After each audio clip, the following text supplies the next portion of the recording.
The ways of the Lord has to do with the ways of the covenant, which has to do with stewardship and your priesthood. This is what God is restoring back to the church.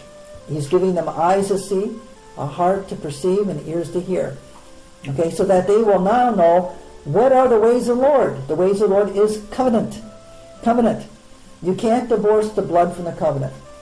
Okay, in the article which I read down there, these people were talking about the activity of its history. They were rejoicing in the history of Jesus dying on the cross.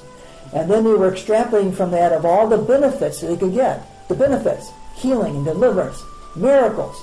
But you know, not one time, I read it twice, they never at one time they connected to the covenant. The word covenant was completely absent of that. Because the word covenant has to do with the responsibility with that which Jesus shed his blood for.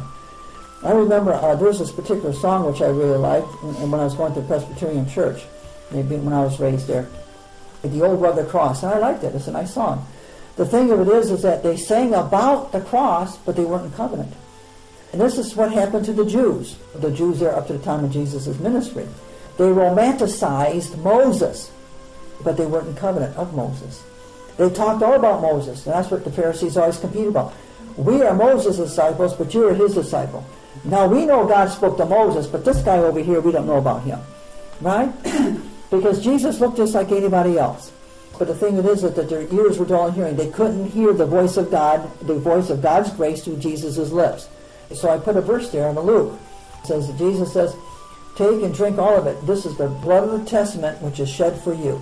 The testament which has to do with the covenant. This is the covenant which I'm making and adjoining to you. This knowledge.